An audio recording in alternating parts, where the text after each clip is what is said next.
O Senhor esteja convosco. Ele está no meio de nós. Proclamação do Evangelho de Jesus Cristo segundo Lucas. Glória a vós, Senhor. Naquele tempo disse Jesus à multidão: ninguém acende uma lâmpada para cobri-la com uma vasilha ou colocá-la debaixo da cama. Ao contrário, coloca-a no candeeiro, a fim de que todos que entram vejam a luz.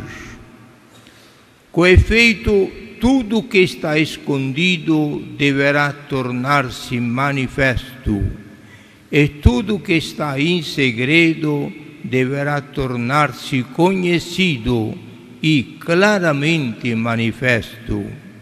Portanto, prestai atenção à maneira como vós ouvis, pois a quem tem alguma coisa será dado ainda mais, e aquele que não tem será tirado até mesmo o que ele pensa ter. Palavra da salvação. Glória a vós, Senhor.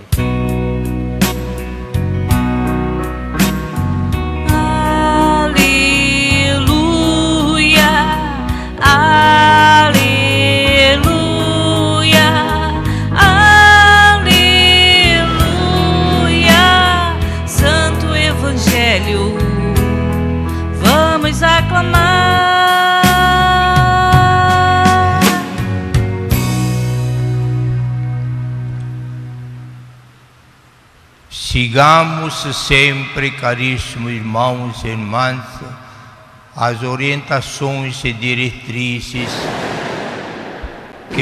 que Jesus, que é o único mestre da verdade, nos dirige, sobretudo através da liturgia da palavra dele.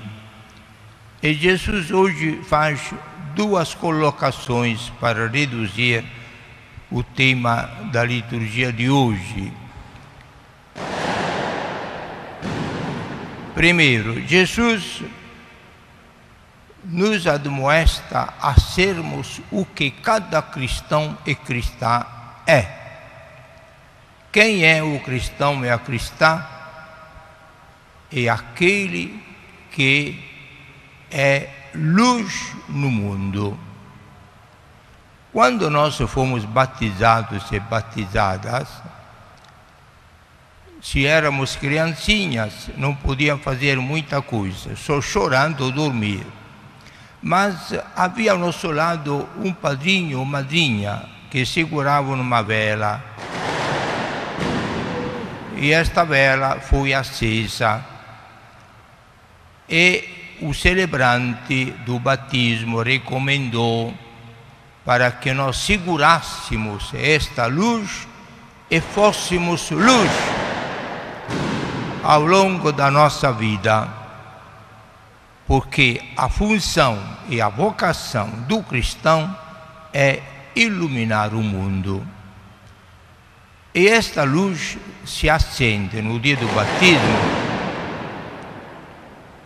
não com fósforo, mas se acende no círio, aquela vela grande que se chama Círio Pascal, que representa Jesus, que disse: eu sou a luz do mundo. O cristão, por natureza, não é luz, mas ele mutua a luz de Jesus, que é a luz. Eu sou a luz. E o Apocalipse lembra a todos nós, o Apocalipse, o último livro da Bíblia, que no outro mundo, lá no céu, não vai ter mais luz elétrica, não vai ter mais estrelas, não vai mais ter o sol, a lua, não vão precisar de luz criada, mas vai ter a luz incriada, que é Jesus. Jesus será a luz que vai iluminar de um esplendor infinito toda a nossa eternidade. É bem colocar em destaque este aspecto de Jesus e da nossa vida. Meus caríssimos irmãos e irmãs, cada um se pergunta: aquela luz que se acendeu no dia do meu batismo, eu estou mantendo-a acesa ou preferi apagá-la? Ou tenho até vergonha de ter a minha luz de cristão, de cristã acesa e de mostrar publicamente? Prefiro me esconder. Mas Jesus recomendou que a luz não se pode esconder. A luz se acende para ser colocada em destaque, para iluminar. Esta é a função da luz. Então nós lembremos-nos deste início cristão da nossa vida, que não pode ser interrompido. É o início que deve continuar e deve assumir uma função que é a missão do cristão e da cristã, em nome de Jesus, para espalhar estas luzes e iluminar o mundo que vive nas trevas. Esta é a função nossa de cristãos. Lá onde nós estivermos, em qualquer lugar nós colocarmos uma vela acesa, ilumina o ambiente onde se coloca. Que seja na rua, que seja no ambiente amplo, pequeno, que seja no porão da casa, que seja no corredor, onde nós colocarmos a luz, ela sempre ilumina, é a função dela. A tristeza do mundo de hoje, meus caríssimos irmãos, é que muitos, infelizmente são muitos, cristãos e cristãs, que em lugar de ser luz, preferiram esconder esta luz, apagar esta luz, quase tendo vergonha de ser luz, de ser cristãos e cristãos. Mas temos de reassumir novamente esta nossa missão.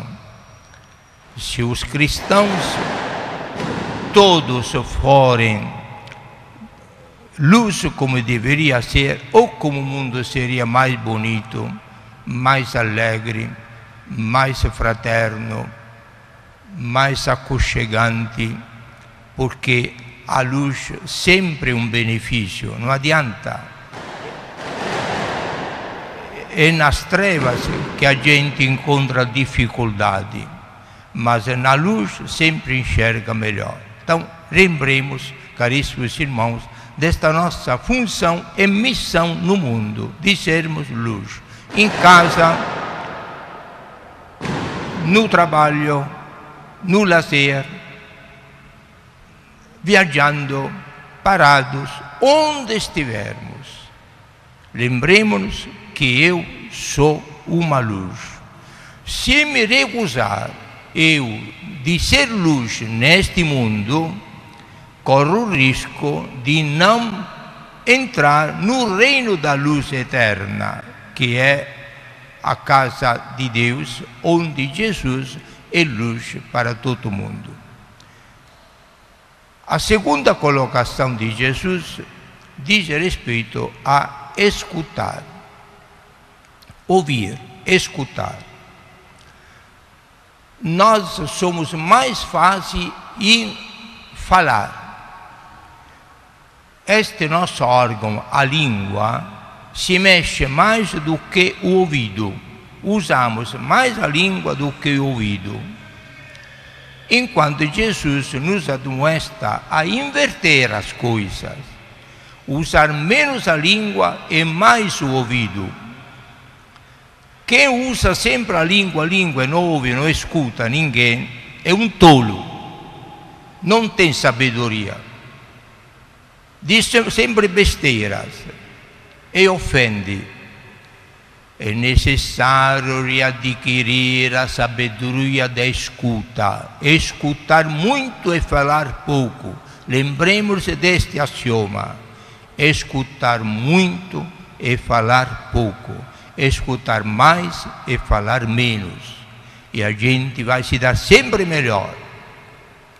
Mas hoje, a cultura de hoje, infelizmente, empurra a gente a fazer o contrário daquilo que Jesus recomenda. Hoje, todo mundo elimina o silêncio. Também quando não usa a língua no silêncio, usa o ouvido, este estranho, o ouvido, não para escutar a verdade dos outros, não, para se fechar ainda mais na solidão. Escutar só o que ele quer escutar. Todos os instrumentos técnicos de hoje, tudo no ouvido, este fone, som, etc. A cultura de hoje leva as pessoas a não escutar mais as pessoas, escutar objetos, músicas, curiosidades. A gente, sem saber, se isola do mundo em que vive para aí perambular, navegar neste mundo virtual, alienados completamente, não sabendo que está perdendo a oportunidade máxima de escutar também Deus. Este é o ponto principal. Às vezes nós escutamos muitos sons, muita música, muita novidades, curiosidades. Não damos tempo nenhum para escutar aquele que é verdadeiramente a palavra, que é Deus. Não tem mais tempo para escutar a Deus. E Deus fala no silêncio. Deus fala no silêncio. Onde é barulho, onde há esta ressonância de sons a todo volume, lá Deus não fala. Não porque Deus não quer falar, porque não tem condições a gente de poder distinguir a voz de Deus da voz do mundo. A voz do mundo fala muito mais alto, nos atordoando e tirando a possibilidade a nós de escutar a Deus. Mas Deus se escuta no silêncio, no silêncio. Hoje parece que é um pecado grave, uma desgraça ficar um pouco no silêncio. O homem e a mulher de hoje têm medo do silêncio, têm medo do silêncio. Estamos todos doentes porque temos medo do silêncio. Porque no silêncio a consciência fala, a consciência puxa a orelha da gente, a consciência irrita, porque nós não queremos a verdade, que a verdade dói. Nós queremos as mentiras, as enrolações, e nos damos mal, e nos autodestruímos. A verdade é Deus, é a verdade que nos liberta, que nos torna de verdade criaturas dignas, imagem e semelhança de Deus, que nos dá a liberdade verdadeira. Então são pequenas recomendações do Evangelho. O Evangelho sembra uma boa notícia. É claro que o Evangelho é sempre revolucionário, mexe e remexe com a nossa consciência, com a nossa instabilidade, com a nossa acomodação. E o Evangelho é provocador, mas ele é benéfico, porque quer que a gente volte a ser o que nós fomos feitos por Deus, imagem e semelhança dele, com toda a nossa dignidade humana, a nossa personalidade, sem camuflá-la e sem estragá-la com todas estas invenções que iludem a pessoa de ser mais feliz. Ao contrário, se destrói na sua potencialidade de ser gente e de escutar gente e de respeitar os outros e de conviver com os outros. Aprendamos do Evangelho estas pequenas orientações Jesus é sempre bondoso e paciente. Ele é a verdade. Quando Ele abre a boca é para falar a verdade. E quando fala, fala a nós, porque sabe que nós precisamos da palavra dele, no meio de tantas palavras que o mundo e as mídias nos jogam quase prepotentemente sobre de nós. Precisamos de escutar a palavra de Deus. Encerrando este mês dedicado à Bíblia, recomendamos de guardar sempre este costume nosso de cristãos e cristãs, para que não deixemos dia nenhum sem escutar a palavra de Deus. É a palavra de Deus que vai reacender ou manter acesa a luz que o batismo acendeu na nossa vida, para lá onde nós estivermos, imbuídos com a palavra de Deus, como luminosos, nós possamos beneficiar o ambiente e as pessoas com que nós vamos conviver no dia de hoje. Louvado seja nosso Senhor Jesus Cristo. Para sempre seja louvado.